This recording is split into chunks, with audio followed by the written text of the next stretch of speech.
आज के डेट में दिन में 3 से 4 बच्चे ऐसे आते। कम से कम पहले 2 साल आपको mobile, TV, laptop, iPad, any digital media 1 minute भी नहीं दिखानी चाहिए। अगर वो 2 साल में आप दिखाओगे तो बच्चे का जो ग्रोथ है मिस डायरेक्टेड हो जाएगा। इम्यूनिटी बूस्ट करने के लिए आजकल बहुत सारे मार्केट में सप्लीमेंट्स हैं, ऑनलाइन मार्केटिंग कर रहे हैं एंड लोग उनको ऑनलाइन खरीद भी रहे हैं। वो सप्लीमेंट्स सर कितना असरदार होते हैं एक्चुअली?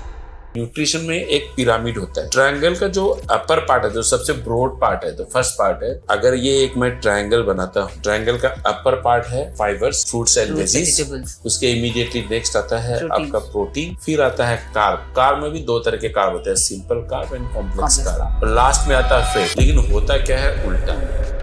जब आप खाना खिलाते हो तो आपका 6 to 7 मंथ आपका खाना should be liquid, 7 to 8 month should be semi liquid, 8 to 9 month it should be semi solid, after 9 month it should be the solid one. तो ये इस कंसिस्टेंसी पे जाओगे तो बच्चा अपने आप ही जो डेवलप होता है, टीथ डेवलप होता है, वो अपने आप ही सीख जाता है। जैसे जैसे बच्चे बड़े होते हैं, पेरेंट्स को बच्चों के साथ में थोड़ा फ्रेंडली होना जरूरी हो जाता है। आप उसको डांटोगे, they will start hiding the thing. मैं चाहता हूँ कि मेरा बच्चा बुक पढ़े तो पहले मुझे बुक पढ़ना पड़ेगा।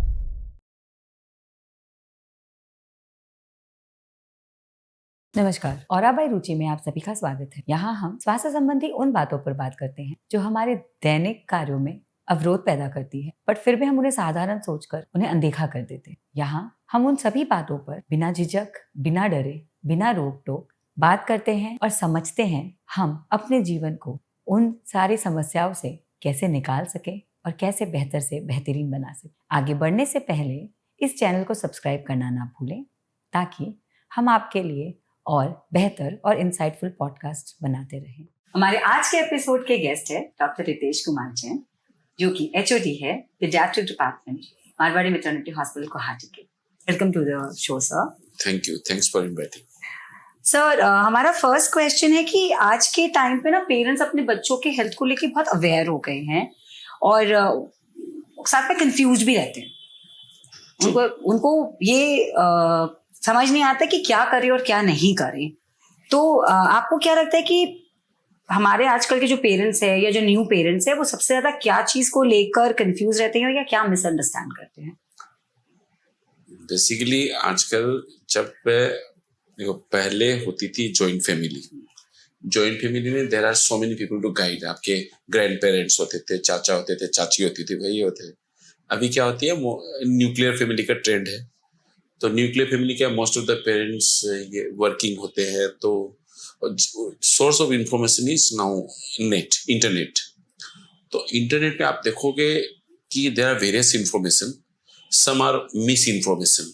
मैं इसको इंफॉर्मेशन नहीं बोलूंगा, मैं बोलूंगा मिस इंफॉर्मेशन, जिसमें गाइड करते हैं लेकिन पेरेंट्स को डरा देते कि आप ऐसा करोगे तो ऐसा हो जाएगा। करेक्ट। तो फर्स्ट ऑफ ऑल, जब मोस्ट ऑफ द डिलीवरीज जब किसी भी इंस्टीट्यूट में होती है तो कोई ना कोई पेडियाट्रिशियन उसको अटेंड करता ही है। तो आप जब भी कोई पेडियाट्रिशियन अटेंड करते हैं तो आप उनके साथ में रेगुलर फॉलोअप में रहो, तो आपको एक साइंटिफिक इंफॉर्मेशन मिलती रहेगी। तो माई ऑलवेज सजेशन कि आप बेबी को अंडर किसी सुपरवाइज या किसी क्वालिफाइड डॉक्टर के अंडर में रखो, तो आपको मिस इन्फॉर्मेशन मिलने का चांस कम रहेगा। तो this is my first advice. दूसरा बात, जब आप कंटेंट कोई भी देखते हो नेट पे, तो आप देख लो कि वो वेरीफाइड सोर्स से है कि नहीं, उसका कंटेंट क्रिएटर कौन है, हाँ। वो रिलायबल है कि नहीं, देन यू डिसाइड। तो दैट इज माय एडवाइस। तो मतलब अगर आप रील देख के कुछ कर भी रहे हो तो पहले वेरीफाई करो। yes. और साथ में क्रेडिबिलिटी कितनी है सामने वाले की, वो आपको पता होनी चाहिए। yes.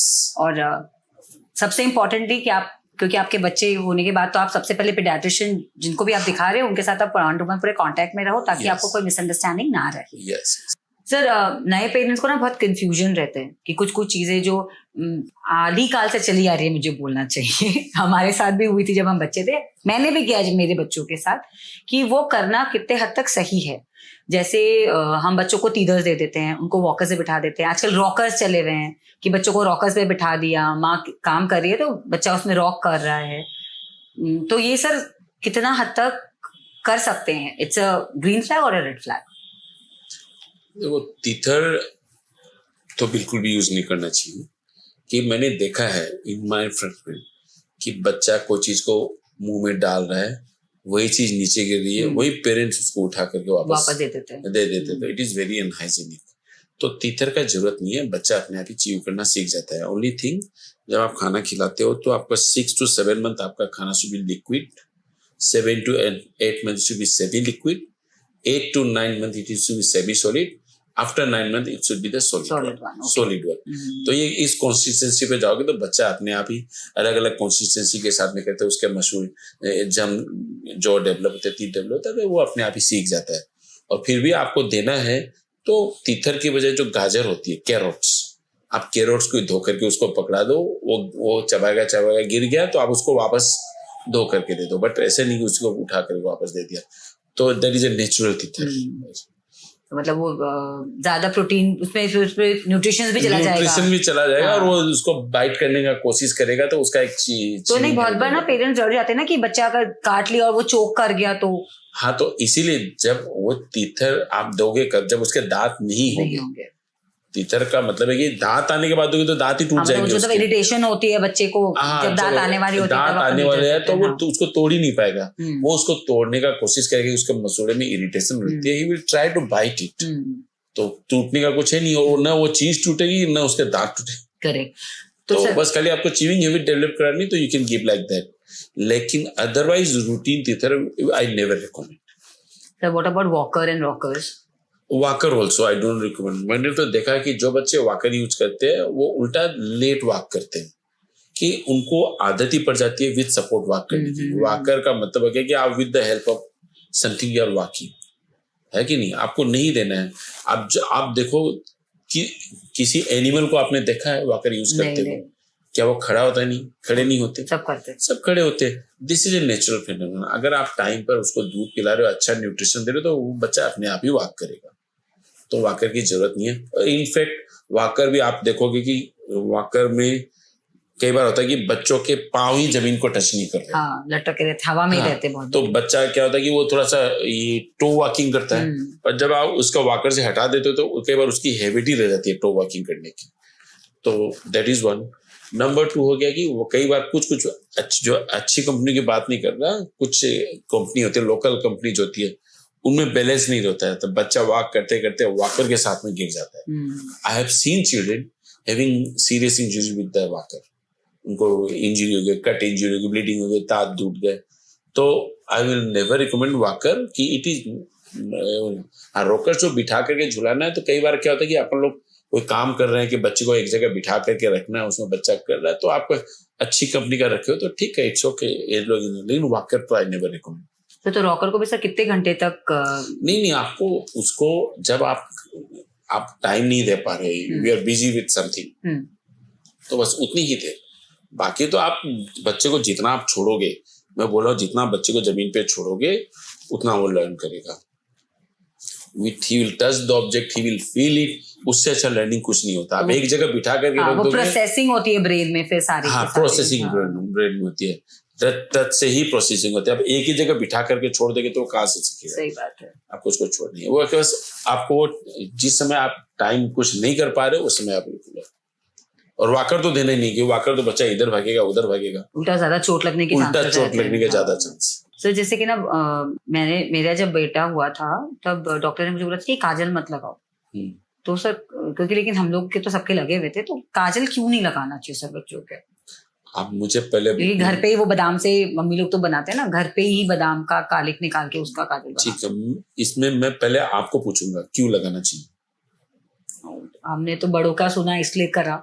हाँ, तो वही आपने सुना विदाउट एनी एविडेंस आपने किया, यही आपकी मिस्टेक है। देखो, आप काजल लगाते हो तो आप काजल इमेजिन करो कि ये आपका आईज है, मान लीजिए this is your eyes. Eyes के बगल में नेचुरल लैक्रिमल डक्ट है which is directly connected to the your nose. तो जब काजल लगाते हो तो काजल फ्लो हो करके नेचुरल लैक्रिमल डक्ट को ब्लॉक कर सकता है। आपका टीयर डक्ट में गेट ब्लॉक्ड, तो it may lead to serious infection in the eyes. Number 2, eyes में जो लेड होता है, तो काजल में जो लेड होता है, चाहे वो घर का बनाओ चाहे बाहर का बनाओ, your cornea is very sensitive. उसमें अगर वो चला गया तो it can damage the corneal mucosa, तो it can damage your eyes, it can damage your laser lacrimal duct. और इससे आई साइट आप पे कैसे, आप बताओ, अगर काजल लगाने से आई साइट बढ़ेगी तो आपको ये जितने भी चाइनीज होते तो उनको वो तो अपनी आईज को चेंज ही कर लेते काजल लगा कर। करेक्ट, उनका एनाटॉमी चेंज हो जाता है। हाँ, उनका एनाटॉमी चेंज हो जाता है। क्या चेंज हुआ क्या किसी का? नहीं हुआ ना। तो ये एक मिथ है। हम लोग वो काजल को इसलिए लगाते हैं ताकि बच्चा देखने में सुंदर दिखे, पर मैंने देखा कि इतना काजल लगा देते कि जो बच्चा क्यूट सा दिखता था बेचारा उल्टा डरावना लगने लग जाता है। तो आपको आजकल बहुत सारे मीम्स और ऐसे रील्स भी आते हैं कि ये बच्चे इन इंडिया, बच्चे in western countries, other countries, क्योंकि हम लोग इतना ज्यादा टीका भी लगा दिया, तो ये भी इधर भी लगा दिया, उधर भी लगा दिया, काफी काजल का फिर प्रयोग होने लगता है बच्चे पे, बच्चा कैनवस बन जाता है, कैनवस बन जाता है। तो एक चीज और है कि ना, जब बच्चों को सर्दी जुकाम होता है और उनको कंजेशन हो जाता है, तो बहुत सारे पेरेंट्स नेबुलाइज करने से भी झिझकते हैं। उनको ऐसा लगता है कि नहीं ये क्या लगा दिया, मास्क लगा दिया, ऑक्सीजन क्यों दे रहे हैं हमारे बच्चों को। तो सर आप प्लीज हमारे दर्शकों को बताएं कि नेबुलाइज करने से उसका क्या कोई साइड इफेक्ट है, या वो सिर्फ आपके बच्चों के लिए अच्छा ही कुछ कर रहा है? नहीं, देखो पहला तो एक बात है कि आप एक चीज समझ लो, there is a law, Newton का लॉ था कि किसी चीज का अगर इफेक्ट है तो उसका साइड इफेक्ट तो होगा ही। लेकिन अब हमें ये सोचना है कि इफेक्ट इज मोर यूजफुल और the side effect is more useful. कई बार ऐसा तो है कि कुछ मेडिसिन के साइड इफेक्ट को हम लोग इफेक्ट की तरह यूज करते हैं, ठीक है। तो यहाँ पे क्या होता है कि नेबुलाइजेशन जब हम लोग करते हैं तो हम लोग उसको एक इमरजेंसी ट्रीटमेंट की तरह यूज करते हैं। मान लो एक मेडिसिन का मैंने एक डोज दिया, ये डोज मैंने दिया, खाने के लिए दी, वो मेडिसिन 3 टाइम मैंने दी। अब मुझे लग रहा है कि 3 टाइम से इसका काम नहीं हो रहा है, तो either I have to increase the dose to 3 की जगह 4 टाइम, 5 टाइम, 6 टाइम। लेकिन अब वो दवाई मैं जब 5 से 6 बार उसको करूंगा तो वो पेट से ब्लड में जाएगी, ब्लड स्ट्रीम में जाएगी, और ब्लड तो पूरे शरीर में घूमता है, तो उसके साइड इफेक्ट कहाँ होंगे? पूरे बॉडी में होंगे। लेकिन अब मेरे पास एक रास्ता है कि उसी दवाई को मैं ज्यादा बार दे सकता हूँ नेबुलाइज करके, और directly to the affected organ, तो इट इज मोर सेफर। तो there is no need for डरने की कोई बात ही नहीं है। इट इज सिंपल लॉजिक कि आपको मेडिसिन जहाँ पे चाहिए वहीं पे पहुंचाओ। आसाम में फ्लड आ गया तो फ्लड रिलीफ जो है मटेरियल है वहीं पे पहुंचे जहाँ पे जरूरत है। सर वैक्सीन को लेके ना बहुत मिथ्स है। जैसे कुछ वैक्सीन तो है जैसे पेरेंट्स दिलाते हैं, बट कुछ वैक्सीन के लिए डर भी लगता है कि अगर ये दिला देंगे तो आगे जाके कुछ साइड इफेक्ट्स हो जाएंगे, या अगर ये नहीं दिलाएंगे तो भी चलेगा, अरे बच्चे की इम्यूनिटी तो अपने आप ही हो जाती है। तो सर आप क्या बताना चाहेंगे कि पेरेंट्स को हेजिटेट क्यों नहीं करना चाहिए अपने वैक्सीनेशंस कंप्लीट करने में बच्चों के? देखो, पहली बात है व्हाट इज वैक्सीन। वैक्सीन ये होता है कि आप कोई भी चीज को बॉडी में एक दवा जब मेडिसिन को इंजेक्ट करते हो तो that medicine behaves like an infection. वो इन्फेक्शन है नहीं, लेकिन बॉडी को लगेगा कि ये एक इन्फेक्शन है, तो बॉडी उसके अगेंस्ट में उसके फाइट करने का कोशिश करती है। जब बॉडी फाइट करने का कोशिश करती है तो आपके बॉडी में नेचुरल एंटीबॉडीज बनते हैं, है ना। अब नेचुरल एंटीबॉडीज अगर इससे अच्छा क्या हो सकता है कि अब बिना इन्फेक्शन हुए आपके बॉडी में उससे लड़ने के एंटीबॉडीज आ गए। So this is what the vaccine is all about. तो there is nothing to fear about vaccine. Vaccine से डरने का कोई जरूरत नहीं है। और ज्यादातर वैक्सीन जो भी वैक्सीन मार्केट में है या हम लोग एडवाइस करते हैं, वो जब कोई भी जो कंपनियां जो वैक्सीन मैन्युफैक्चर करती है वो हमसे फीडबैक लेती है, वो जो मार्केट में क्या डिजीज है, उसका क्या रिस्क है, वेदर वो कॉन्टेजियस है कि नहीं है, उसका लाइफ थ्रेटनिंग रिस्क है कि नहीं है, वो सारा चीज स्टडी करती है। स्टडी करने के बाद जब उनको लगता है कि हाँ ये वैक्सीन में से सोसाइटी को फायदा होगा, वो काफी इन्वेस्ट करती है उसमें। They invest lots of money into it. तो ऐसे ही कोई क्यों करेगा? अगर उसकी जरूरत नहीं तो कोई क्यों करेगा? तो सही बात है। तो बेस्ड ऑन साइंटिफिक एविडेंस की कोई वैक्सीन निकलती है, there is nothing to fear about. हर वैक्सीन के ट्रायल होते हैं, phase 1 trial, phase 2 trial, phase 3 trial, phase 4 trial. Only phase 4 trial के बाद में वो मार्केटिंग के लिए यूज होती है। तो काफी सेफ्टी इवैल्यूएशन के बाद में ही उसको गवर्नमेंट अथॉरिटी, लाइसेंसिंग अथॉरिटी उसको अलाउ करती है। तो नथिंग टू फियर अबाउट। और आप इससे अच्छा क्या हो सकता है कि आपको बनाए इम्यूनिटी मिल जाए, बीमारी से लड़ना ही पड़ेगा ना। Prevention is always better than cure. Correct. So vaccine से डरने का कोई जरूरत नहीं है। one should always take. I am pro vaccine. Sir तो एक एंगल वैक्सीन में आ जाता है इकोनॉमिकल साइड पे, Yes. क्योंकि कुछ वैक्सीन थोड़ी एक्सपेंसिव भी होती हैं, Exactly. तो हर कोई उसे अफोर्ड भी नहीं कर सकता। तो सर जैसे जेनेरिक मेडिसिन है वैसे क्या जेनेरिक वैक्सीन भी आती? No, वैक्सीन्स में जेनरिक वैक्सीन्स नहीं है, बिकॉज वैक्सीन्स पर काफी रिसर्च करनी पड़ती है, तो वैक्सीन्स जेनरिक है ही नहीं आज की डेट में, तो नहीं है। I can not comment about future. और वैक्सीन्स देखो, आप वैक्सीन्स के 2 शेड्यूल हम लोग इंडिया में जो 2 शेड्यूल फॉलो करते हैं, एक हो गया नेशनल इम्यूनाइजेशन शेड्यूल, जो कि गवर्नमेंट देती है और गवर्नमेंट हॉस्पिटल में फ्री ऑफ कॉस्ट है, और एक होता है IAP इम्यूनाइजेशन शेड्यूल। तो वो होता है कि apart from the government vaccines, उसमें कुछ एडिशनल वैक्सीन्स होती है which is required for the child. तो अब सारी वैक्सीन्स गवर्नमेंट में होती नहीं, तो जब कोई बच्चा डिलीवरी होता है तो हम लोग उसको वैक्सीनेशन चार्ट देते हैं। जैसे अब फॉर एग्जांपल मैटरनिटी में हमने जो वैक्सीनेशन कार्ड डेवलप किया है, मैं पहले बताता हूँ, मैं लेके ही आता शायद, तो उसमें हम लोगों ने 2 अलग अलग कलर कोड कर दिए कि these are the vaccines, red colour mark is the government vaccines which is free of cost. और हम लोग ने हॉस्पिटल में भी, मैटरनिटी में भी गवर्नमेंट वैक्सीन हम लोग देते हैं फ्री ऑफ कॉस्ट। और उसके बाद में हम लोग जो सिस्टर है या जितने केयर, सबको कहे कि इसके अलावा जो एडिशनल वैक्सीन है, आप एक बार वो सिस्टर भी हमारे पास भेज देते हैं कि ये वैक्सीन आपका कुछ वैक्सीन हो रहा है, आप एक बार सर से मिल लीजिए। अगर कोई नया पेशेंट है जो कभी हॉस्पिटल में जिसका डिलीवरी नहीं हुआ, वो आ गया हॉस्पिटल में, वैक्सीन लगवाने आ गया, तो सिस्टर हमारे पास भेजती है, हम उनको समझाते हैं कि आपको ये वैक्सीन यहाँ पे फ्री मिल जाएगी, इसके अलावा कुछ वैक्सीन है उसमें आपको यू हैव टू पे, बट ये वैक्सीन जरूरी है, ये वैक्सीन इस बीमारी से लड़ती है, काम आती है।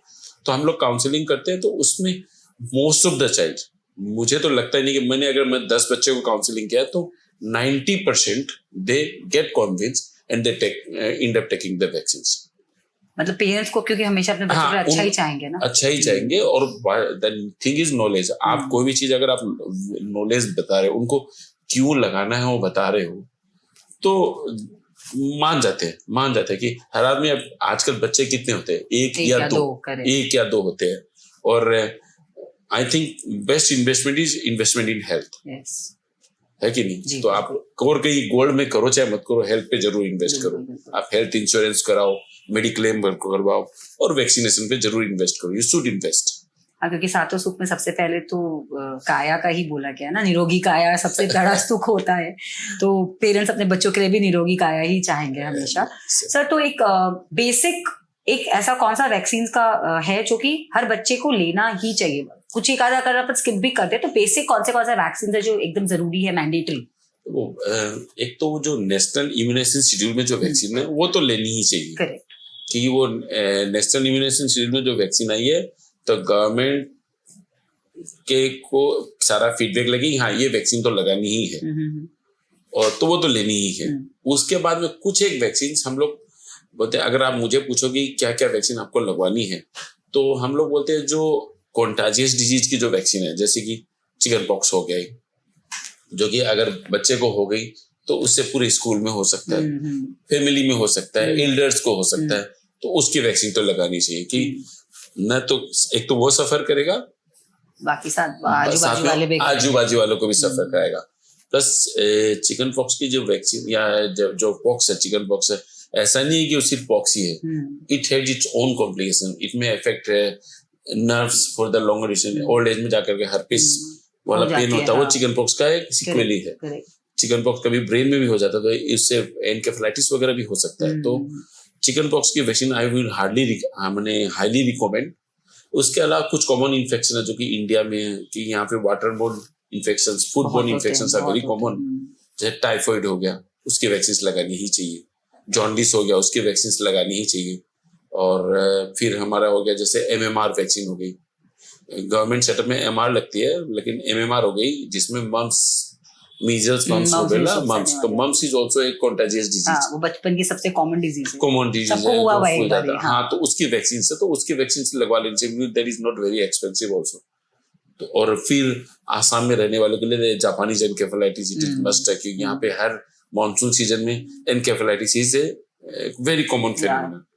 तो ये कुछ वैक्सीन है आपको लगवानी ही है, और बाकी गवर्नमेंट वाले वैक्सीन लगानी है। बाकी there are many vaccine also, but these are the basic जो हमें बेसिक वैक्सीन आई मस्ट नहीं करना चाहिए, यू वन शुड नॉट। जी सर, बच्चे अपनी प्रॉब्लम अच्छा ज़्यादा एक्सप्लेन नहीं कर पाते हैं, अगर छोटे हों, थोड़े बड़े भी हो तो भी नहीं बता पाते जितना एक अडल्ट अपने आप को एक्सप्लेन कर सकता है अपनी प्रॉब्लम को लेकर। तो कौन सी ऐसी वार्निंग साइंस है जिनको पेरेंट्स को समझना चाहिए कि हाँ अभी हमारे बच्चे को असल में तकलीफ हो रही है और उसे डॉक्टर के पास ले जाना एकदम जरूरी है? ये अब डिपेंड करता है कि हर एज की अलग वार्निंग साइंस होती है।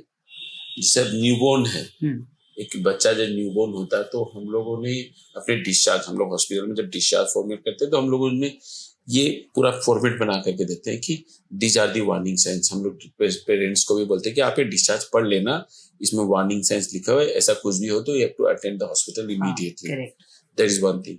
अब मैं अगर यहाँ पे पॉडकास्ट के थ्रू अगर इन्फॉर्म करूँ तो जैसे एक न्यूबॉर्न बेबी है, अगर वो बहुत देर तक दूध नहीं पी रहा है, सो रहा है घर में जाए आफ्टर डिस्चार्ज, या उसका कलर नीला पड़ गया है या वो पीला पड़ गया है, या कई देर से उसने यूरिन पास नहीं किया, जैसे 12 घंटे 18 घंटे हो गए यूरिन पास नहीं हुआ है, या बच्चा रिपीटेडली वोमिटिंग कर रहा है और सांस लेने में उसको तकलीफ हो रही है, या कुछ फीवर वगैरह आ गया न्यूबॉर्न बेबी को, हम लोग बोलते हैं आपको हॉस्पिटल आना है, ठीक है।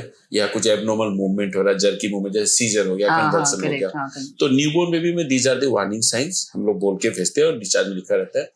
और इवन बड़े बच्चों में भी हम लोग बोलते हैं कि कोई डिस्चार्ज होता है तो सिमिलर साइंस की, बच्चे को फीवर आ गया, सीजर आ गया, नीला पड़ गया, तो ऐसा कोई भी है। मोस्टली बच्चे में हम लोग ऑब्जर्व करते हैं कि बच्चा प्लेफुल है कि नहीं है। बड़े बच्चों में हम लोग देखते हैं कि प्लेफुल है कि अगर वो प्लेफुल नहीं है तो चांसेस देयर कि he is suffering, he is having some kind of problem with him और हर। और न्यूबॉर्न बेबी का मैंने बता दिया, बाकी तो हर एज का अलग अलग वो होता है।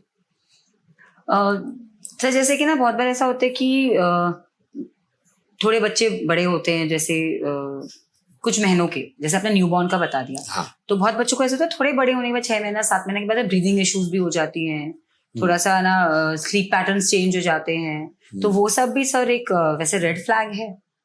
नहीं, देखो ब्रीदिंग पैटर्न चेंज होना, ब्रीदिंग का इश्यू ऐसा है कि हर एज में breathing rate of respiration is different. Okay.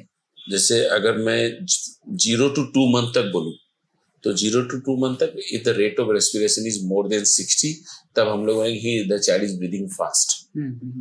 2 month to 12 year if it is breathing more than 50 times तब बोलेंगे it is breathing fast, and 1 to 5 year it is more than 40, और after 5 year the breathing rate becomes decreases। तो gradually जैसे जैसे as होता है rate of respiration comes down। बच्चों का हार्ट रेट एडल्ट से डबल होता है, रेस्पिरेशन रेट एडल्ट से डबल होता है, और तो वही चीज है। तो ब्रीदिंग पैटर्न चेंज होता है। 8 times it is normal, 8 times जो बच्चा आराम से सांस ले रहा है, अगर अचानक उसको वो फास्ट ब्रीदिंग लेने लगे तो देयर इज सम प्रॉब्लम। अब problem it may be due to various reason. अगर मान लीजिए सिर्फ कफ एंड कोल्ड है, चेस्ट में कंजेशन हो गया जिसकी वजह से उसको ब्रीदिंग लेने में दिक्कत हो रहा है, तो चाइल्ड में ब्रीथ फास्ट। या कभी कभी क्या होता है कि वो अटैक ऑफ अस्थमा, जब बोलते हैं ना अस्थमा का अटैक आ गया, जैसे अचानक ही कोई डस्ट एलर्जी हो गई, lung goes into the spasm, तो चाइल्ड में स्टार्ट ब्रीदिंग फास्ट। तो रेस्पिरेटरी ब्रीदिंग डिफिकल्टी में भी ड्यू टू रेस्पिरेटरी कोज। और कई बार क्या होता है कि बच्चे जब बार बार वोमिट कर रहे हैं, मान लीजिए काफी ज्यादा वोमिट कर रहे हैं, तो जैसे ही वोमिट करते हैं तो उनका प्रेशर लो हो जाता है और बॉडी तब ब्रीदिंग फास्ट हो जाती है, हार्ट रेट इंक्रीज हो जाती है, ब्रीदिंग फास्ट हो जाती है। कि उनको वो विच इन हमारी भाषा में वो लोग बोलते हैं, हम लोग बोलते हैं कि एसिडोटिक ब्रीदिंग, तो वो ब्रीदिंग फास्ट होती है। तो देयर आर मेनी रीजंस, लेकिन अगर वो रेगुलरली फास्ट ब्रीथ करता है, एज अप्रोप्रिएट है, तो it is not an issue. Otherwise we have to come to a doctor. Sir हर बच्चे का ग्रोथ पैटर्न अलग होता है, ठीक है, बट एक पेरेंट को कब लगना चाहिए कि नहीं मेरे बच्चे की ग्रोथ की डेवलपमेंट में कुछ दिक्कत आ रही है, क्या मेरा बच्चा ढंग से ग्रो नहीं कर रहा? ओके, ग्रोथ में 2 चीज होती है कि हम लोग ग्रोथ में वेट से ज्यादा we give more importance to the height, because weight तो हर आदमी का अलग अलग तरह का होता है। किसी के माँ बाप बहुत हेल्दी होते हैं तो बच्चे नेचुरली अपने आप ही हेल्दी हो जाते हैं, दैट इज वन। लेकिन जो हाइट है, हाइट अगर पेरेंट्स का हाइट को छोड़ दे तो अगर किसी बच्चे का हाइट नहीं बढ़ रहा है जितना he was expected to gain the height, अब किसी के पेरेंट की हाइट कम है तो हो सकता है कि बच्चे की हाइट ज्यादा ना बढ़े, लेकिन पेरेंट्स की हाइट अच्छी है लेकिन बच्चे की हाइट नहीं बढ़ रही है, तब there is some issue with the growth. So growth हो गया, जब हम फिजिकल ग्रोथ की बात बोलते हैं तो it is height is more important than weight, number one. फिर आता है हमारा ग्रोथ से भी ज्यादा इंपॉर्टेंट होता है development, because development is directly related with the development of the brain. ठीक है, ब्रेन की डेवलपमेंट होती है आपका फ्रॉम, अगर हम लोग बोलते हैं कि 1000 डेज ऑफ लाइफ। अब 1000 डेज का मतलब ये नहीं हो गया कि बर्थ के बाद में 1000 डेज का मतलब हो गया from the day of conception till the 2 years of life. Okay, कि बच्चे का जो ब्रेन का जो ग्रोथ होता है माँ के पेट से ही शुरू हो जाता है। करेक्ट। तो ये हमारी एडवाइस रहती है, even my obstetric friend also say, कि जैसे ही बच्चा कौन सी हो जाए माँ को थोड़ा सा वो बादाम वगैरह ज्यादा खानी चाहिए, अपनी लोग बोलते हैं ना, ताकि बच्चे का ब्रेन अच्छे से डेवलप हो। तो अच्छा न्यूट्रिशन, माँ को अच्छा nutrition will give good nutrition to the child. तो उस समय माँ को भी थोड़ा सा वो ये सोशल मीडिया, डिजिटल मीडिया से दूर रहनी चाहिए ताकि रेडिएशन ना हो, बच्चे के इफेक्ट ना हो। और 2 years के बाद में भी हम लोग बोलते हैं कि बच्चे का ब्रेन का डेवलपमेंट करने के लिए उसको अच्छा न्यूट्रिशन, 6 महीने तक माँ का दूध, ये सोशल जैसे मीडियाज हो गया, टीवी हो गया, लैपटॉप हो गया, इनसे दूर रखना है। और बाकी there are many issues which affect brain, जैसे कोई बच्चा, कोई न्यूबॉर्न बेबी जन्म होती रोया नहीं, मतलब उसको बर्थ एस्पेक्सिया हो गया तो he might have brain issues. किसी बच्चे को खूब हाई जॉन्डिस, बहुत ज्यादा हाई जॉन्डिस हो गया, बिलिरुबिन बढ़ गया, which have affected the brain, तो उनको ब्रेन रिलेटेड इश्यूज है। किसी को कोई जेनेटिकल एब्नॉर्मलिटी होती है तो ब्रेन इश्यूज होती है। तो development is more important then growth. Growth में हाइट, डेवलपमेंट में इज द ब्रेन डेवलपमेंट। और जब ब्रेन की डेवलपमेंट की बात आती है तो हम लोगों को देखना होता है कि उसके माइलस्टोन्स। माइलस्टोन का मतलब हो गया कि इस एज में ये एक्टिविटी आ जानी चाहिए, नेक होल्डिंग से लेके वॉकिंग तक। Yes that's very true. बच्चे का जो डेवलपमेंट होता है हम लोग बोलते हैं सेफालोकोडल। सेफालो मतलब हो गया ब्रेन, कोडल हो गया मतलब लिम्ब। उनका डेवलपमेंट, बॉडी का डेवलपमेंट शुरू होता है यहाँ से और डेवलप होता है। ये मोटर जो होता है, मोटर डेवलपमेंट, सबसे पहले बच्चा का नेक होल्डिंग आएगा, फिर he will start to lift his chest, then he will अपना टमी को उठाएगा, फिर वो रोल करना शुरू पहले करवट लेगा, फिर वो विथ सपोर्ट बैठेगा, फिर क्रोल करना शुरू करेगा, फिर स्टैंडिंग विथ सपोर्ट होगा। तो आप देखो क्रोनोलॉजी देखो कि जो मोटर डेवलपमेंट हो रहा है ऊपर से नीचे जा रहा है। फिर आपका होता है कि बोलने का 1.5 से 2 साल के बीच बच्चे में बच्चे बोलने चाहिए। फिर उनका एक हाथ से दूसरे हाथ में चीजों को ट्रांसफर करना हो गया, आई कांटेक्ट हो गया, सोशल स्माइल हो गया, रेस्पॉन्डिंग टू द साउंड्स। तो ये अलग अलग एज के अलग अलग पैरामीटर्स होते हैं। अगर वो एज के साथ में डेवलप हो रहे हैं तो चाइल्ड इज डेवलपिंग वेल। तो डेवलपमेंट इज मोर इम्पोर्टेंट, क्योंकि 2 साल के बाद में आपका डेवलपमेंट रुक जाता है। उसके बाद में खाली ब्रेन का आपस में कम्युनिकेशन, मतलब साइनॉप्सिस, एक ब्रेन का एक सेल दूसरे सेल से कनेक्टेड होना शुरू होता है। लेकिन जो ब्रेन का जो ग्रोथ है, जो मतलब ग्रोथ इन द साइज 2 साल तक। ओके, मतलब उसके बाद 90% of the brain grows by 2 years of life. Okay, तो मतलब उसके बाद सारी effectiveness of the brain starts increasing. Yes, okay, yes. मतलब बन गया पूरा ग्रो होके जिस साइज में आना था। आप नोटिस करोगे कि 2 साल के बाद में बच्चे अचानक मेच्योर होने लगते हैं, समझने लगते हैं बातों को, ज्यादा करते हैं, समझने लगते हैं। 2 से 3 साल के भीतर में थोड़ा समझने लगते हैं, और 3 साल के बाद में वो मोटा मोटी लाइन पर आ जाते हैं। इसलिए हम लोग बोलते हैं इस बच्चे का स्कूलिंग 3 साल के बाद देना चाहिए। बट आजकल तो बहुत जल्दी डाल देते हैं, आजकल तो न्यूबॉर्न को भी देते हैं। मतलब ऐसे है कि अगर कोई न्यूबॉर्न की स्कूल आ गई तो मुझे लगता है न्यूबॉर्न वाले भी, क्या पता क्या पता। सर जैसे अभी हम लोगों ने बात करी माइलस्टोन्स की बच्चों की, कि जैसे फर्स्ट नेक होल्डिंग आता है, उसके बाद बच्चा अपना चेस्ट लिफ्ट करता है, फिर तो बहुत सारे बच्चों का क्रॉलिंग पैटर्न्स भी अलग अलग होता है। कुछ बच्चे बॉटल शफल करते हैं, कुछ क्रॉल करते हैं। तो बहुत पेरेंट्स को ना टेंशन हो जाती है कि मेरा बच्चा क्रॉल नहीं कर रहा, वो बॉटम शफलिंग ही क्यों कर रहा है। तो सर वो क्या बिल्कुल हेल्दी है ना कि बॉटल शफलिंग करने वाले बच्चों का कुछ दिक्कत है इसीलिए वो बॉटल शफलिंग करते हैं? ये दोनों ही नॉर्मल है, नॉट एन इश्यू। आपका एज अप्रोप्रिएट होने से कोई दिक्कत नहीं है इसको लेकर, ये there is nothing to be panic about this. मतलब माइलस्टोन डिलेड नहीं होने चाहिए, नहीं होने चाहिए। तो आपका आजकल जो हॉस्पिटल से जो वैक्सीनेशन चार्ट हम लोग देते हैं उसके पीछे में पूरा रहता ही माइलस्टोन्स का बना हुआ रहता है चार्ट, बना हुआ रहता है कि इस एज के भीतर में ये आ जाना चाहिए, ये आ जाना चाहिए।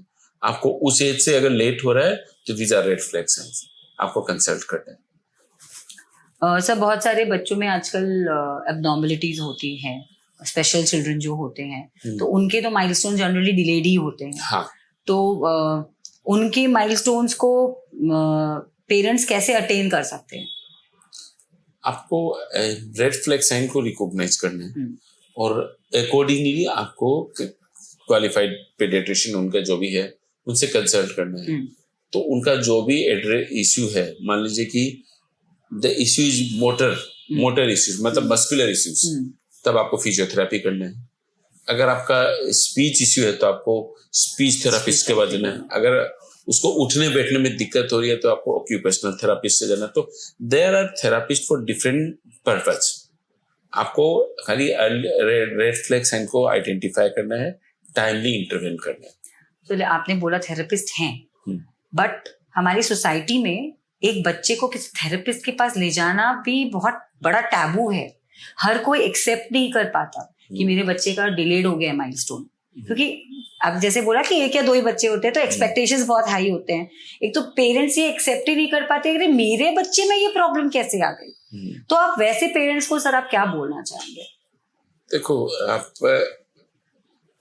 प्रॉब्लम आ जाएगी, कल आएगी, बाद में आएगी। आपको ये चीज समझना होगा कि जिस प्रॉब्लम का इलाज जिस उम्र में सबसे अच्छा हो सकता है, जिसका रिजल्ट आप एक बार आप वो स्टेज पार हो गए, पॉइंट ऑफ नो रिटर्न, तब आप रिग्रेट करके क्या कर लो। सही बात है।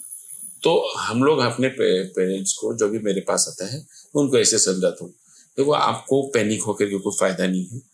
जब आपके हाथ में कुछ नहीं है तो हम लोग जैसे बता रहे आपको वैसे करना है और इससे करने से फायदा होगा। हाँ, ये है कि थोड़ा स्लो होता है कि इसका जो ट्रीटमेंट है लेंथी है, थोड़ा स्लो होता है, लेकिन यही ट्रीटमेंट है, यही ट्रीटमेंट है। Forget about what other says.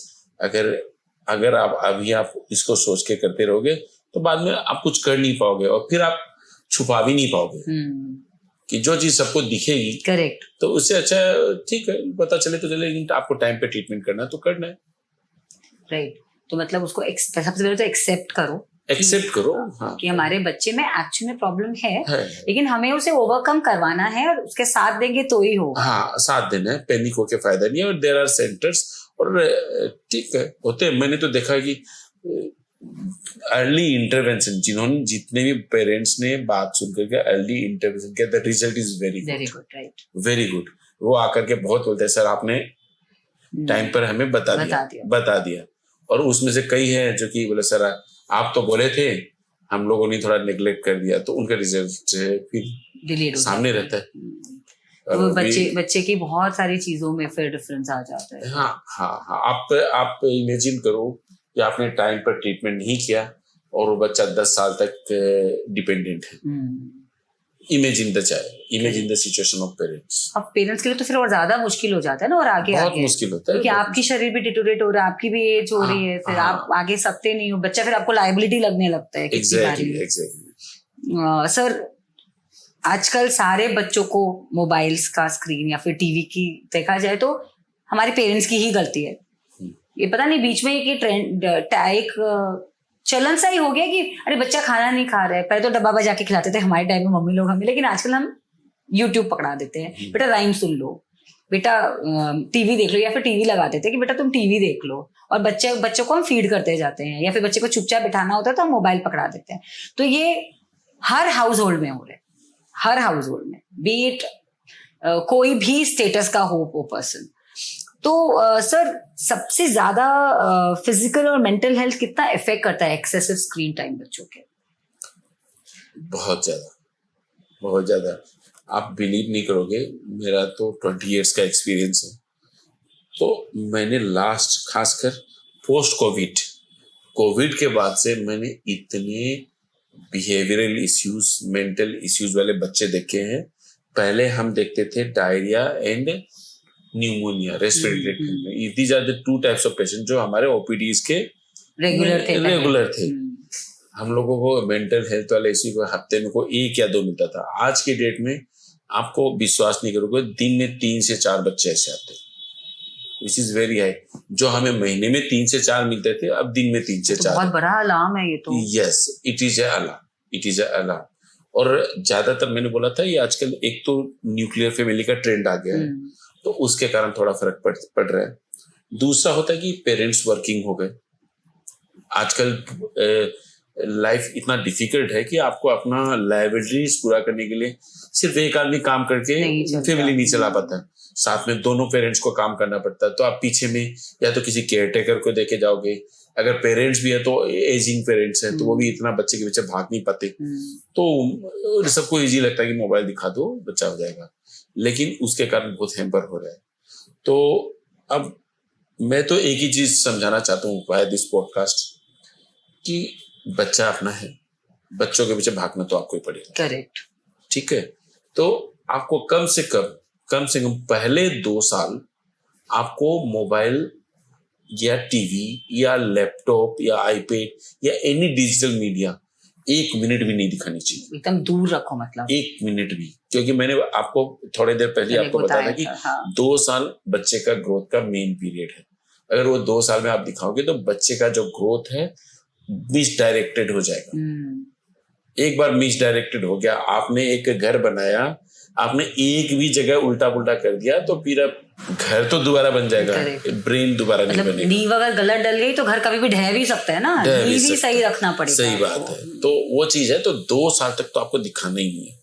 अब 2 साल के बाद में अब ठीक है, आप बोलेगी आदमी का आजकल इतना एनर्जी नहीं रहता कि 2 साल बाद दिखाना है। तो हम लोग बोलते हैं कि पूरे दिन में 1 घंटे से ज्यादा तो होना ही नहीं चाहिए। और वो 1 घंटा भी एक साथ नहीं, divided by 3, not more than 20 minutes S in A session. और वो भी एक साथ में कोई एक जन बैठ के देख रहा हो, देखेगा। और जो देखेगा दैट शुड बी इंटरेक्टिव। आपको ये नहीं है उसको चला दिया, उसके साथ में बैठ गए, उसके साथ में बात करना, अच्छा ये क्या है, ये क्या नहीं है, ताकि वो वहां पे भी वो इंटरेक्ट करे, वहां पे भी वो ना देखे, वो इंटरेक्ट करे। तो इससे क्या होता है कि पेरेंट्स की बच्चों की बॉन्डिंग होती है कि मम्मी या पापा मेरे साथ बैठ करके देख रहे हैं, मैं जो चीज देख रहा हूँ वो एंजॉय कर रहे हैं। एक तो बॉन्डिंग होती है, दूसरा उसका एडिक्टेड होने का चांस कम रहता है। और हर कुछ कुछ भी देख लेगा आप उसको कंट्रोल कर सकते हो। तो को-व्यूइंग होना जरूरी है 2 से 5 साल तक। और 5 साल के बाद में तो बच्चों की उनका इतना हो जाता है कि वो फर्स्ट हाफ स्कूल चला जाते हैं, सेकंड हाफ ट्यूशन होता है, थोड़ा खेल लेंगे, तो उनके पास में टाइम बचता ही नहीं। और आजकल बहुत बार तो इन लोगों का स्कूल से होमवर्क वगैरह, स्कूल का सब ग्रुप बना रहता है व्हाट्सएप, उसी में टास्क वगैरह भी आते हैं। हाँ। तो कितनी बार स्क्रीन देना भी पड़ता है सर उनको। हाँ, कि भाई होमवर्क है तो देख लो, प्रॉब्लम है, ये पेंडिंग वर्क है देख लो, ये एक प्रॉब्लम है। लेकिन उसमें भी मैं सजेस्ट करूंगा कि अगर पॉसिबल होता है तो आजकल जो टेक्नोलॉजी है, जो टास्क आते हैं, you can connect it via the big screen. आप उसको बिग स्क्रीन से कनेक्ट कर दो। मैं क्या करती हूँ, कंप्यूटर पे वेब खोल के व्हाट्सएप ऐप उस पे खोल देती हूँ, वो उसमें से देख के। तो उससे क्या होता है कि आपको दिख रहा है कि वो क्या देख रहा है, प्लस वो दूर से देख रहा है। अगर आप बगल से देख रहे हो तो एक तो उसका आई साइट्स पे ब्लू लाइट का इफेक्ट हो रहा है, तो आई साइट्स वीक होती है। दूसरा बात, अब आप इतनी छोटी में तो आप भी फॉलो नहीं कर पा रहे कि वो क्या देख रहा है क्या नहीं देख रहा है। तो बड़ी स्क्रीन पर पढ़ाई के लिए जरूरी है। अब टेक्नोलॉजी है तो आप पूरा तो हटा नहीं सकते, तो आपको ये चीज करना जरूरी है। नंबर 2 हो गया कि हम लोग सिर्फ बच्चों को बोलने से होगा नहीं। होता क्या है कि हम लोग खुद ही लगे रहते हैं इसमें। हम लोग लगे रहते हैं, उधर से बोलते हैं कि मत देखो, और इधर में पता है कि मैं खुद देख रहा हूँ। Understood? Yes, practice before you preach. पहले तो आपको ये करना है कि मुझे नहीं देखना है। मैं चाहता हूँ कि मेरा बच्चा बुक पढ़े तो पहले मुझे बुक पढ़ना पड़ेगा। मैं चाहता हूँ कि मेरा बच्चा म्यूजिक सुने, एंजॉय करे, तो मुझे म्यूजिक सुनना शुरू करना है, मैं चाहता हूँ कि मेरा बच्चा स्पोर्ट्स खेले तो थोड़ा बहुत मुझे बाहर निकलना है, उसके साथ में खेलना पड़ेगा। मैं चाहता हूँ कि वो थोड़ा सा साइकिलिंग करे तो थोड़ा बहुत साइकिलिंग मैं भी कर लूँ। तो आपको साथ साथ थोड़ा थोड़ा करना पड़ेगा। आप उसके जितनी एनर्जी आप में नहीं भी हो सकती है, लेकिन आपको उसको साथ रहना पड़ेगा। वो ट्रिगर ही देना पड़ेगा। Exactly, quality time is more important then the quantity of time. Correct. मतलब जैसे पहले बड़े बुजुर्ग बोलते ही थे ना कि बच्चा जो देखता है वही सीखता है। हाँ। आप खुद करोगे नहीं और सिर्फ बोलते रहोगे तो थोड़े दिन बाद बच्चे बोलेंगे मम्मी पापा सिर्फ बोलते हैं, खुद तो कर रहे नहीं, हम पे थोप रहे हैं। उनको वो थोपना लगता है। और वो एक एज के आदमी वो आके बोल भी देते हैं, हाँ, आप खुद तो कर रहे नहीं। करेक्ट। और आप हमें मना कर रहे हैं। आप हमें ना मना कर रहे हो, फिर आप कौन किस मुंह से मना करोगे? Correct sir. जैसे अगर हम आजकल के बच्चों का डेवलपमेंट देखें और अगर हम अपना चाइल्डहुड उनके साथ कंपेयर करें तो आजकल के बच्चे बहुत अहेड ऑफ टाइम चल रहे हैं। जैसे टीनेजर्स का भी प्री टीन जल्दी आ जा रहे हैं। तो जिस टाइम पे हम टीन में घुसे थे उस टाइम तक तो हमारे बच्चे एडल्टहुड तक की बातें समझने लगे हैं। तो इस चीज को भी पेरेंट्स कैसे टैकल करें? आपको समझना होगा कि अभी टाइम ऐसा ही है, थोड़ा खुद को एडजस्ट करना होगा। आप और कि हमारे टाइम में ऐसा आता था, अभी भी ऐसा ही होना होगा, दैट इज नॉट पॉसिबल। वो कभी वर्क नहीं करता। और दूसरी बात है कि मैं बता रहा हूं आपको, नेट पे आप इससे पहले कि वो खुद समझे थोड़ा बहुत आप ही समझा दीजिए उसको, है ना। अब बच्चा एक बड़ा होता है, टीनेज होता है, लड़का होता है, तो उसके थोड़ी दाढ़ी आएगी, थोड़ा मूंछ आएगी, थोड़ा उसके प्यूबिक हेयर्स आएंगे, एक्सिलरी हेयर्स आएंगे, तो कई बार वो डर जाते हैं। जैसे लड़के हैं वो डर जाएंगे उनकी प्यूबिक हेयर्स आ रही, उनकी कुछ प्रॉब्लम होती है। कई बार तो वो दे बिकम सो डिप्रेस्ड। मैंने देखे हैं बच्चे से कि ये क्या हो गया, मेरे शरीर में क्या निकलने लगे, प्यूबिक हेयर्स को देख करके डर जाते हैं। उनके जैसे टेस्टिकल्स की साइज बड़ी हो जाती है, पेनिस की साइज बड़ी होने लगती है, तो दे बिकम अफ्रेड। तो इससे पहले वो अफ्रेड हो, फिर वो उनके खुद ही देखे, हाँ। खुद देख करके उससे गलत इंफॉर्मेशन ले ले कि ये होना एक प्रॉब्लम है, उससे बचे कि आप ही थोड़ा थोड़ा जैसे जैसे एज आएगी आप गाइड करना शुरू कर दो। जैसे फीमेल में कि पीरियड्स हो गए, ब्रेस्ट एनलार्जमेंट होगा, सो दीज आर नॉर्मल, ये होगा, थोड़े दिन होगा, फिर ठीक हो जाएगा, डोंट वरी। और आपको जैसे जैसे बच्चे बड़े होते हैं, पेरेंट्स को बच्चों के साथ में थोड़ा फ्रेंडली होना जरूरी हो जाता है। आप उसको डांटोगे, ये मत करो, वो मत करो, तो जैसे जैसे बच्चे बड़े होते हैं कि इनको बोल के फायदा नहीं है, दे will start hiding the things. Correct. वो चीजें हाइड करेंगे, जब हाइड करेंगे तो फिर आप पता नहीं लगा पाओगे कि क्या प्रॉब्लम है। आपको उनके साथ में बात करते रहना, बॉन्डिंग, स्कूल में क्या हुआ, होमवर्क में क्या हुआ, आज क्या हुआ, नेक्स्ट कब क्या है, कुछ ना कुछ आप किसी कुछ उनसे बात करना है। बात हर दिन करना है कि स्कूल में क्या हुआ या फ्रेंड्स, तुम्हारा उस फ्रेंड्स का क्या हुआ, कुछ, ताकि वो बात करें। मतलब कोई ना कोई चीज कनेक्शन से उनसे बातें निकलवाते रहो, बातें करते रहिए। बातें करते रहने से उनका निकल जाता है, समाव बोल देते हैं, और उससे क्या हो, थोड़ा सा फ्रेंडली रिलेशनशिप भी होता है, बॉन्डिंग भी अच्छी होती है। और बॉन्डिंग अच्छी होती है तो वो एंजाइटी नहीं होती है। बात करने के लिए तो कोई बोले हाँ मेरे घर में मेरी मम्मी ही मेरी फ्रेंड है। आपको फ्रेंड नहीं होना है, बनना है। आपको यही सवाल आने वाला था। फ्रेंडली बनना है, फ्रेंड नहीं बनना है। फ्रेंड बनेगा तो फिर वो दे स्टार्ट डिसोबेइंग, डिसरिस्पेक्ट करने भी लगते हैं फिर। यस, क्योंकि बोलते हैं ना कि पेरेंट ही रहेगा, फ्रेंड तो बहुत हो जाते हैं बट पेरेंट ही रहता है। बट आपको फ्रेंडली होना है, with the authority of being a parent. Authority, हाँ। तो उनको लगना चाहिए कि आप जब उनको गाइड करोगे तो उनको फायदा होने वाला है। You are a guiding force. आप फ्रेंड हो, आप उनके साथ में सारी बात शेयर कर रहे हो, लेकिन जब आप उनको हेल्प कर रहे हो तो हाँ, मम्मी ने ठीक ही बोला था। They have to realize that. मतलब you have to be their go-to person. Yes. कि कोई भी प्रॉब्लम है तो उनको पता है कि और कहीं नहीं जाना, या तो मम्मी या पापा जिनसे भी आपकी बन रही है आप उनके पास जाओ, डायरेक्टली उनसे बात करो, सॉल्व हो जाएगी। जी सर, इम्यूनिटी बूस्ट करने के लिए आजकल बहुत सारे मार्केट में सप्लीमेंट्स हैं, है ना, बहुत सारे ऐसे ग्रोथ के पाउडर्स है। हम लोगों ने भी बचपन में पिया है कुछ ब्रांड्स जो कि बहुत शुगरी होते थे, अब पता चला पीने के बाद इतने साल। बट आज भी बहुत सारे ऐसे आ गए, लोग बोलने लगे कि विदाउट शुगर है बट प्रोटीन रिच है, बहुत सारे ब्रांड्स हैं जो कि अभी ऑनलाइन मार्केटिंग कर रहे हैं एंड लोग उनको ऑनलाइन खरीद भी रहे हैं, क्योंकि सब चीज के प्रोज एंड कॉन्स है जैसे आपने बोला। तो वो सप्लीमेंट सर कितना असरदार होते हैं एक्चुअल में? This is a very interesting question I will say कि देखो पहली बात है कि नेचर ने इतना सुंदर अर्थ बनाया है, आपके पास में सब कुछ है। अगर आपको इम्यूनिटी चाहिए तो you go and connect with the nature, ठीक है। नेचर क्या कहता है कि रात होते ही सो जाओ, दिन होते ही जग जाओ। आपको दिन में लाइट किस लिए दिया है? ताकि आप डू योर वर्क। रात इसलिए दिया है कि अब आपको अंधेरे में कुछ नहीं कर पाओगे, गो एंड स्लीप।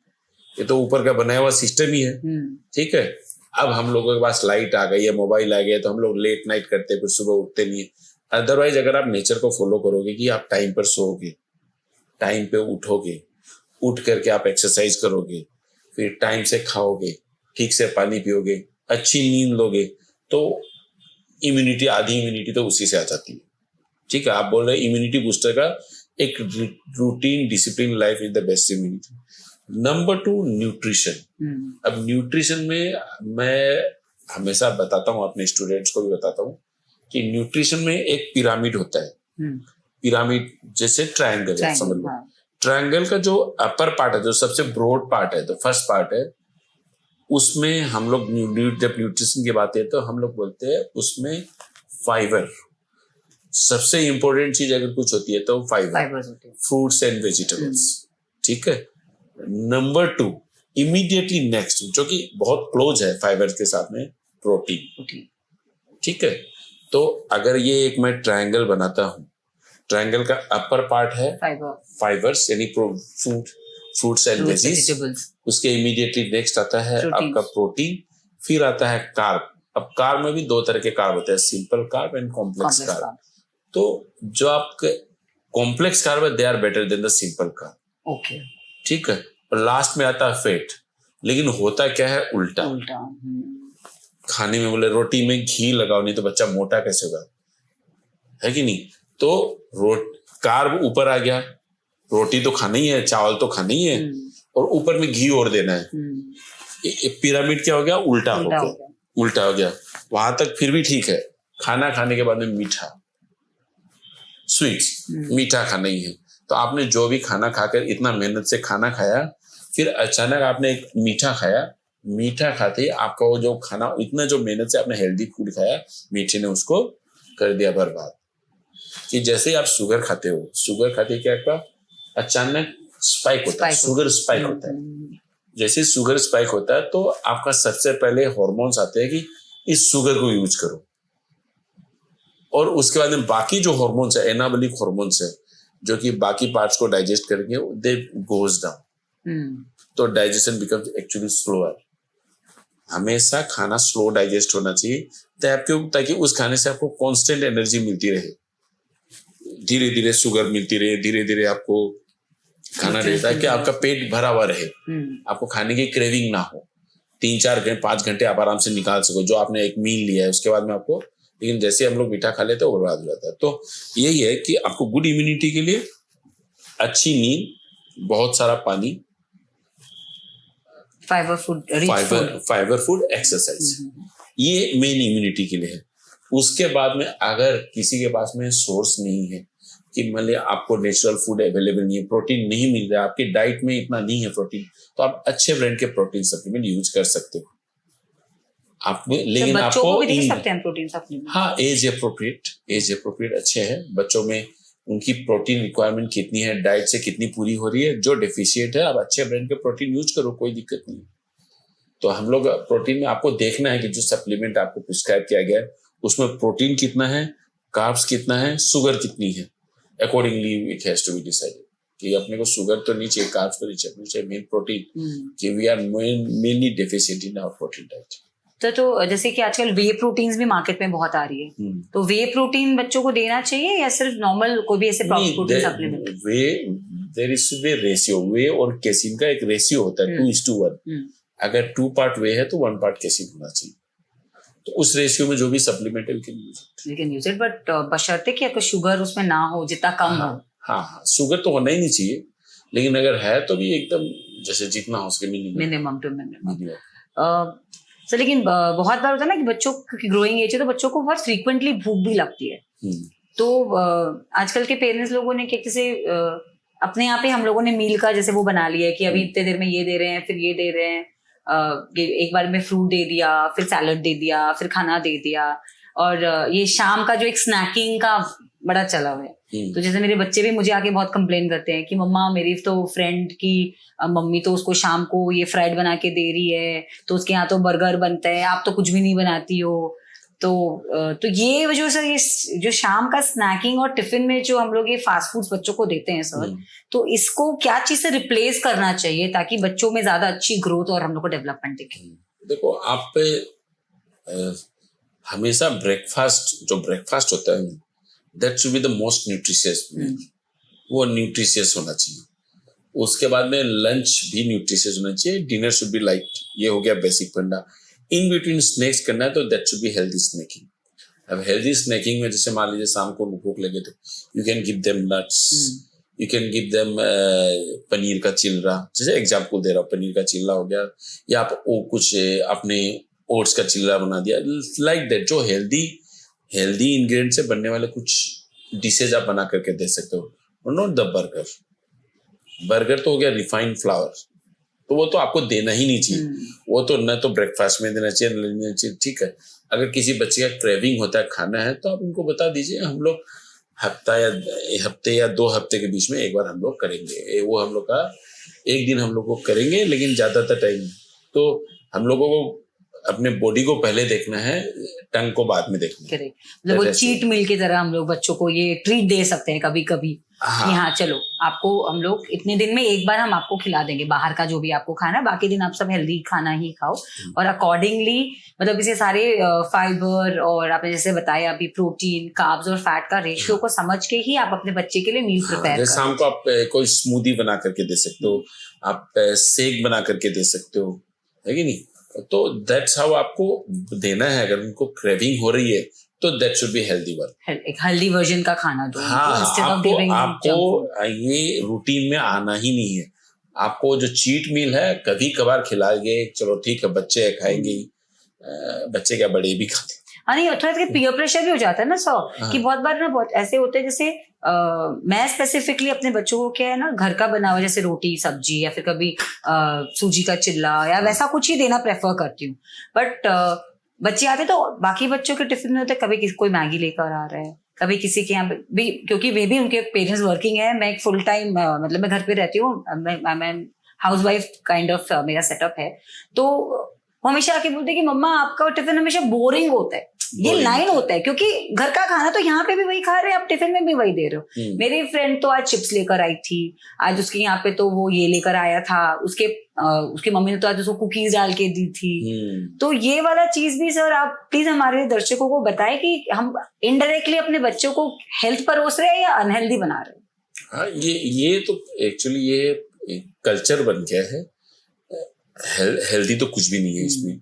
ये इसका यही उपाय है कि आप जो स्नैकिंग बना रहे हो, आप उसको जैसे मार्केटिंग होती है ना, उसी को इस तरह से मार्केटिंग करो कि ये ऐसी चीज है जिसमें टेस्ट भी है और इसमें न्यूट्रिशन है। आई कैन गारंटी यू, आप उनको कन्विंस करो कि आई कैन गारंटी यू कि ये वो जो खा रहे उससे ज्यादा टेस्टी भी है और एट द सेम टाइम उससे ज्यादा न्यूट्रिशियस भी है। करेक्ट। आप उनको bring them the confidence, bring them confidence. तुम ये लेके जाओ, आई कैन चैलेंज कि मैं तुम्हारा फ्रेंड मेरे घर आकर के स्नैक्स खाएगा, उसको लेकर के आओ कि आंटी आपने इसको जो बना के दिया था ये बहुत टेस्टी था, आप मुझे भी खिलाए। आप उनको ये कॉन्फिडेंस दो तो उनको लगेगा हाँ मम्मी इतना कॉन्फिडेंस से बोल रही है तो it should be good one. चलिए, तो मतलब आपकी बातें सुन के मुझे लग रहा है मैं भी सही रास्ते पे हूँ, क्योंकि मेरा जो बेटा है छोटा वाला वो उसको मतलब बहुत वैसे बहुत फसी है खाने में, बहुत पिकी है वो। तो जैसे हम लोग वेजिटेरियन है तो हम लोगों के लिए तो paneer is one of the protein का सोर्स, क्योंकि आजकल मिल्क थोड़ा सा हम लोग लैक्टोजन थोड़ा अवॉइड करते हैं, दही ही देते हैं उसको। तो मैंने भी उसको यही बोला कि बेटा अगर प्रोटीन खाना है, प्रोटीन चाहिए चाहिए, मसल बनाना है, बड़े होके तो प्रोटीन खाने के लिए पनीर खाना शुरू करो। टोफू खिला सकते हो, टोफू भी दे सकते हैं, सोया मिल्क का। सोया प्रोटीन है, उसमें भी काफी प्रोटीन होता है। वेज में ये this is also good source. तो मेरा बटर भी आप देते हो, तो जैसे नॉर्मल बटर नहीं देकर के आप peanut butter but peanut butter में भी शुगर का इंटेक रहता है ना, जो अच्छे बहुत सारी कंपनीज का आने लगा है, अच्छे ब्रांड का जिसमें शुगर क्वांटिटी कम हो। और अगर पीनट बटर नहीं तो ऐसे नॉर्मल पीनट्स भी तो दे ही सकते हैं, नॉर्मल पीनट्स भी दे सकते हो, अगर बच्चा खा रहा है तो। कई बार किसी को होता है ना कि बटर चाहिए टेस्ट के लिए, use peanut butter. Almond butter भी आता है, कोकोनट बटर भी आता है, there are so many butters. Sir अभी हमने इतने सारे फूड के बारे में बात करी, तो बहुत सारे आजकल बच्चे हैं जिनको बहुत सारे फूड एलर्जीज होती है। काफी बच्चे लैक्टो इंटॉलरेंट होते हैं, काफी लोगों को कुछ अलग अलग चीजों से एलर्जीज होती है, वेरी कॉमन। तो हम लोग कैसे रूल आउट करें कि हमारे बच्चे को ये चीज से एलर्जी है, या ये चीज उसको फीड करेंगे तो उसको प्रॉब्लम होगी? एलर्जी पता करने के लिए होता है कि मान लो कि आपने वो फूड खिलाया, फर्स्ट टाइम खिलाया, खिलाते उसको या तो स्किन में रैशेज हो गए, या इचिंग शुरू हो गई, या उसको ब्लोटिंग हो गई, या उसने वोमिटिंग शुरू कर दी, और ही डेवलप्स लूज मोशन। अच्छा, तब there are possibility that the child is allergic to that. तो उस केस में क्या करना है, आपको उसको बंद करना है, कुछ दिनों का पॉज लेना है, एटलीस्ट 2 to 3 weeks, देन रीचैलेंज करना है। ओके, रीचैलेंज करना है, रीचैलेंज करने के बाद फिर दोबारा हुआ, then possibly there child is allergy. ठीक है, दैट इज वन। और नंबर 2 होता है कि कई बार क्या होता है कि मैं आपको एग्जांपल देता हूँ। वी थॉट, हम लोग सोचते हैं कि the child is allergic to milk. आप देखोगे कि कहीं का मिल्क पीता कुछ नहीं होता है, वही मिल्क कहीं का आप पीता है, वही आप पनीर घर में खिला रहे हो कुछ नहीं होता है, वही आप पनीर होटल में जाके खिला रहे हो, उसको ब्लोटिंग हो रहा है, एसिडिटी हो रहा है। तो उस केस में क्या होता है कि आपको, it is not the paneer, ये होता है पनीर के ऊपर में और क्या यूज किया गया, कौन सा फ्लेवर यूज किया गया, कौन सा मसाला यूज किया गया, क्या कलर यूज हुआ है। Maybe the child is allergic to that masala और कलर। आपने ऐसा बहुत कॉमन है, वी हैव सीन इट। घर में खाता है कुछ नहीं होता है, वही चीज बाहर में खाता है, वही पनीर टिक्का आप घर पे बना दो, वही पनीर टिक्का आप होटल में खिला दो, डिफरेंस। हाँ, उनका प्रिपरेशन ही पूरा अलग होता है, अलग होता है। बच्चों के साथ, बड़ों के साथ भी ऐसा होता है। हाँ। अपन घर पे जो भी खा रहे हैं अपन नॉर्मल रहते हैं, वही अगर बाहर खा रहे हैं तो बहुत बार अपने को भी ब्लोटिंग या वॉमिटिंग हो ही जाता है, because of the many artificial flavours and coloured मसाले यूज करते हैं, उनकी वजह से ऐसा होता है। सर, स्लीप और brain development hand in hand जाता है 100%। तो कितना टाइम का स्लीप एक बच्चे के लिए फ्रॉम बर्थ टू उनका एडल्टहुड, मतलब 18 तक का लिए, ऐसा कोई टाइम फेज है कि इतना घंटा इतने एज के बच्चे को सोना चाहिए, या मैक्सिमम कितना है और मिनिमम कितना है?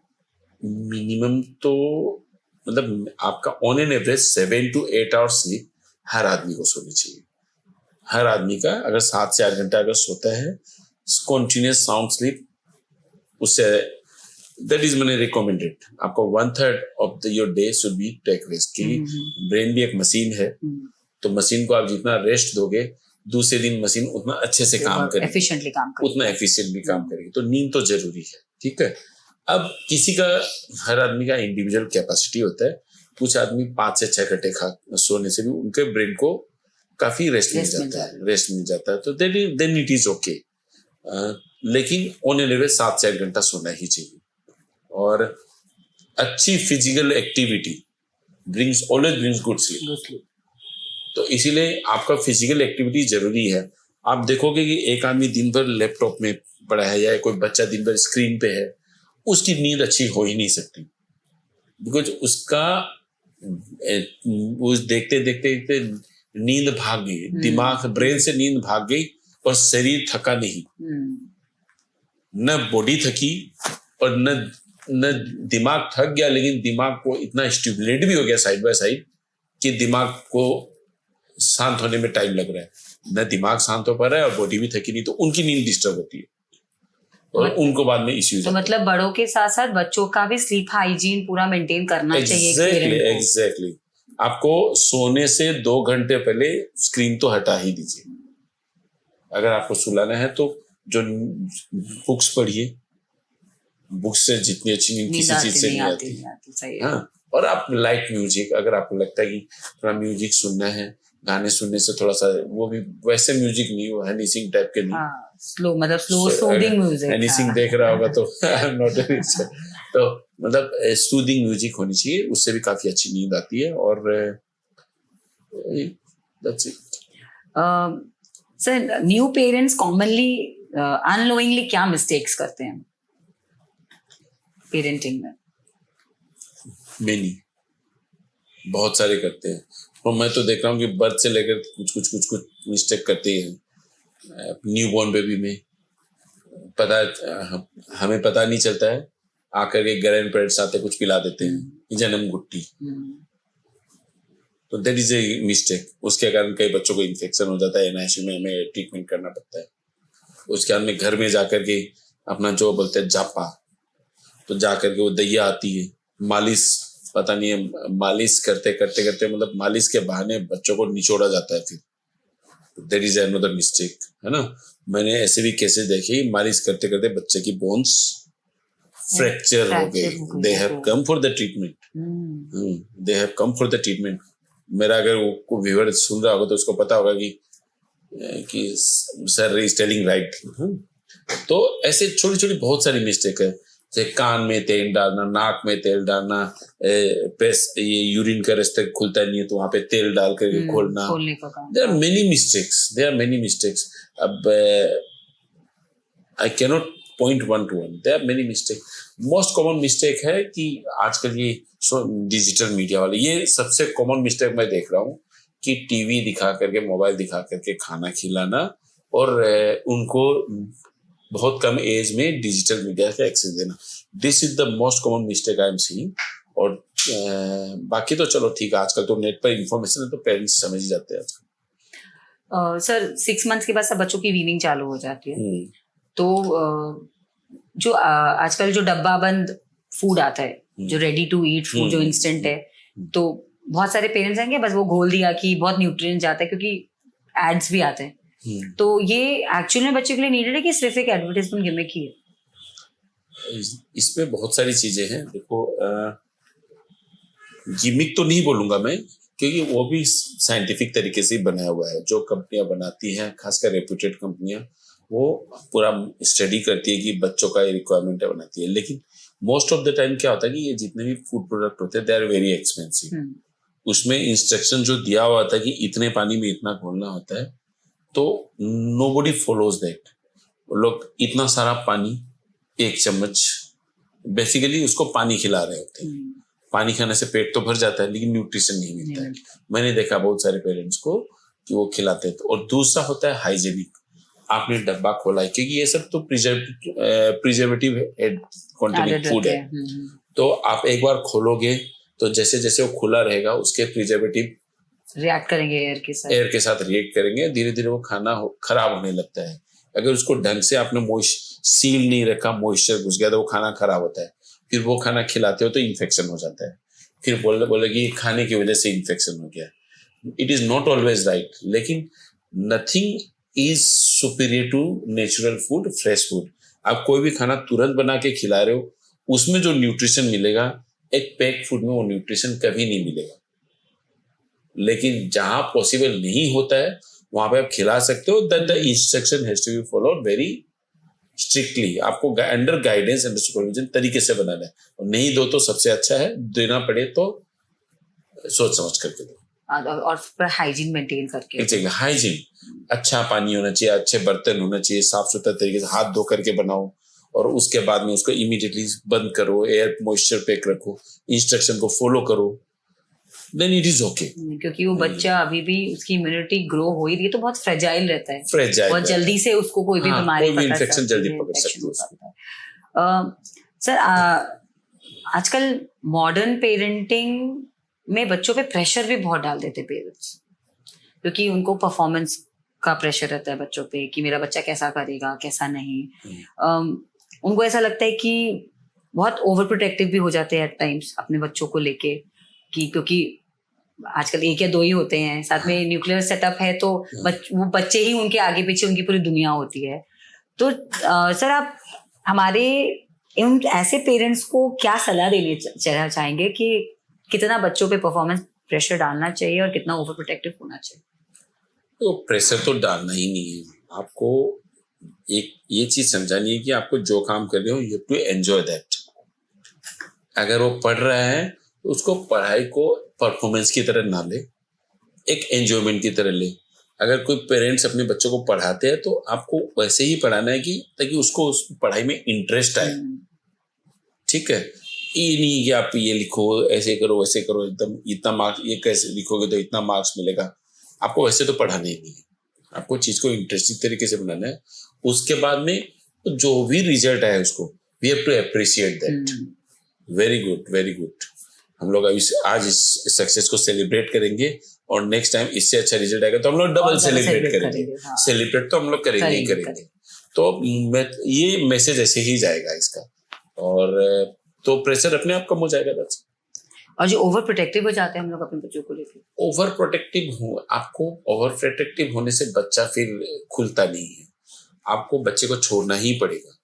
आपको उसको जब तक आप फील्ड में छोड़ोगे नहीं, वो भागेगा नहीं, वो गिरेगा नहीं, तब तक उसके दिमाग से डर नहीं निकलेगा। तो इतना प्रोटेक्टिव होने का जरूरत नहीं है। होता क्या कि न्यूक्लियर पेरेंट्स है तो वो लोग सोचते कि कल को गिर गया, चोट लग गया, तो एक स्ट्रेस भी है, प्लस आदमी अपने वर्क को लेके, खुद के वर्क को लेके इतना ऑक्युपाइड रहता है कि उसको लगता है कि मेरा 1 या 2 दिन भी इसके पीछे चला गया तो मैं जॉब में कैसे जाऊंगा, या अगर किसको ऑफिस में है तो मैं क्या रेस्पॉन्स दूंगा, मुझे छुट्टी मिलेगी नहीं मिलेगी। These are the things. तो आदमी के दिमाग में बहुत सारी चीजें चलती है, लेकिन आपको उसी के बीच में एक टीम की तरह, अगर एक पेरेंट्स बिजी है तो दूसरे पेरेंट्स को टाइम देना, दूसरा बिजी है तो एक को पेरेंट्स देना है। वीकेंड में आपको थोड़ा सा बाहर लेके जाना है ताकि बच्चा बाहर घूमे, निकले, थोड़ा ग्राउंड पे जाए, थोड़ा पार्क में जाए, थोड़ा गिरे, थोड़ा उठे, तो वो आपको उसको एक्सपोजर देना ही होगा। Then only he will develop. Correct. मतलब जब तक आप छोड़ोगे नहीं और एक्सपीरियंस नहीं करेगा बच्चा, तब तक वो कुछ सीखेगा नहीं। बिल्कुल नहीं। सर, कोविड के बाद ना सब कोई बहुत हाइजीन को लेके या फिर सैनिटाइजेशन को लेके हम लोग बहुत प्रोएक्टिव हो गए हैं पेरेंट्स। और बच्चों की जब बात आती है तो बहुत सारे पेरेंट्स बहुत ज्यादा हाइजीनिक होते हैं, ओवर हाइजीनिक भी हो जाते हैं टाइम्स कि भाई हर टाइम में सैनिटाइजर यूज करो। तो हाइजीन को भी बहुत ज्यादा रिलीजियसली फॉलो करना, मतलब सैनिटाइजेशन एंड ऑल को, तो क्या उससे भी बच्चे की इम्यूनिटी पे कोई फर्क आता है? क्योंकि बहुत बड़े बुजुर्ग बोलते हैं ना, अरे थोड़ा बहुत अगर बच्चा बीमार नहीं पड़ेगा तो उसकी इम्यूनिटी कैसे डेवलप होगी, तुम लोग इतना ही उसको अगर वैसे बचा के रखोगे तो वो उसकी बॉडी स्ट्रांग कैसे होगी? तो क्या ये सच है सर? नहीं, देखो, आप हाइजीनिक रहते हो तो आप बीमारी से बचते हो, उसमें there is no true thought about it. लेकिन आपका इसका बीमारी से रिलेशनशिप नहीं है। आप बीमार तो फिर भी होगे कि बीमारी सिर्फ हाथ से नहीं, हाथ धोने से नहीं आती। अगर आप पोल्यूटेड एनवायरनमेंट में जा रहे हो, आपने अच्छे से हाथ धोया है, लेकिन आप ऐसी जगह जा रहे हो जहाँ पे काफी डस्ट है, तो आदमी को तो वहां पे भी बीमार हो सकता है। आपने अपना हाथ धो लिया, लेकिन आप जहाँ पे खाना खाने जा रहे हो वो खाना ही खराब है, तो क्या आप बीमार नहीं होगे? बीमार तो तब भी होगे। तो ये चीज गलत है कि हाथ धोने की वजह से इम्यूनिटी बढ़ जाएगी, ऐसा कुछ नहीं। हाथ धोने से आप you are safe, that is the only thing. आप इन्फेक्शन को प्रिवेंट कर सकते हो, you can not finish the infection. Prevention is better की वजह से आप प्रिवेंट करो, कोई दिक्कत नहीं। हाथ धोने में क्या दिक्कत है? हाँ, आपको बार बार धोने का जरूरत नहीं है। आपको एक बार जैसे व्हेन वी गो, हम लोग हॉस्पिटल में जाते हैं, NICU ICU में घुसते हैं, तो हम लोग पहले अपना हाथ धोते हैं। हमारा वो प्रोटोकॉल है 2 मिनट्स हैंड वॉशिंग। वहाँ पे हम लोगों ने वो बना के रखा कि ये 6 स्टेप फॉलो करने हैं, आपको हाथ धोना है। हम लोग हाथ धो करके घुसते हैं। उसके बाद में NICU में तो बहुत सारे बच्चे होते हैं, ऐसा नहीं कि हम लोग बार बार फिर से हाथ धोते हैं। हम लोग एक बार हाथ धो के घुसते हैं, तो फिर हम लोग एक बच्चे से दूसरे बच्चे के बीच में हाथ को सैनिटाइज करते रहते हैं। ठीक है। और उसके बाद में जब हम लोग हो जाता है तो फिर हम लोग फिर से अपना हाथ धो करके फिर we go to our OPD। Outdoor में हम लोग बहुत सारे पेशेंट देखते हैं। अब उसमें से कुछ पेशेंट नॉर्मल होते हैं, कोई न्यूबॉर्न आ गया, किसी को वैक्सीन लगा रहे हैं, उसके बाद में हम लोग वापस we don't not sanitize our hand. उसमें क्या जरूरत है? लेकिन उसी में कोई इन्फेक्टेड बच्चा आ गया, किसी को फीवर है, कोई कफ एंड कोल्ड का बच्चा है, तो उस समय हम लोग अपना भी प्रिकॉशन लेते हैं, खुद को भी सेफ करते हैं। उस समय उसको छूने के बाद हम लोग हाथ धोते हैं। तो वी डिसाइड कि ये बच्चा थोड़ा सा इन्फेक्टेड है, इसके समय में मुझे थोड़ा सा ज्यादा केयरफुल होना है, तो वो this things comes with experience. तो आदमी को भी वैसे ही जहां जरूरत वहां जरूर धोना चाहिए। खाना खाने से पहले तो हाथ धोना ही चाहिए होता है, खाना खाने से पहले और बाद में धोना चाहिए। और आपको बाकी खाली हाथ धोने से नहीं, आपको in general everything should be hygienic and clean and new. Your environment should be clean, your water should be clean, your utensil should be clean. Sir हमारा एक सेक्शन है रैपिड फायर राउंड, जिसमें हम आपसे कुछ क्वेश्चंस पूछेंगे और आप उनका रैपिडली आंसर दीजिएगा। ठीक, तो स्टार्ट करते रैपिड फायर राउंड। तो फर्स्ट क्वेश्चन है, वैक्सीनेशन डिले करना सेफ है? बिल्कुल नहीं। चाइल्ड को मोबाइल किस एज तक अवॉइड करना चाहिए? 2 years तक बिल्कुल नहीं, 2 to 5 years तक को भी। डेली मिल्क इनफ न्यूट्रिशन दे देता है? नहीं, milk is just a food which contains most of the nutrients, लेकिन आपको तो कंप्लीट फूड खिलाना होगा। It doesn't give full nutrition. Repeated fever कब सीरियस साइन होता है सर? अगर repeated fever not responding to the medicines और उसके साथ में और भी कुछ सिम्टम्स है, then it may be indicate something serious. Okay. तो चाइल्ड इम्यूनिटी नेचुरली कैसे इम्प्रूव होती है? आप बेसिक फॉलो करो, अच्छा खाना, अच्छा पानी, good sleep, freshly prepared food, exclusive breast feeding first 6 month, और उसके बाद में 6 month के बाद में breast feeding plus complementary food. अगर आप टाइम टू टाइम स्टार्ट करते हो, वैक्सीनेशन टाइम टू टाइम देते हो तो। So one habit every parent should follow. Be natural, give natural. Very strong message. Parenting में सबसे बड़ी मिथ क्या है? हम लोग इसको चैलेंज की तरह लेते हैं।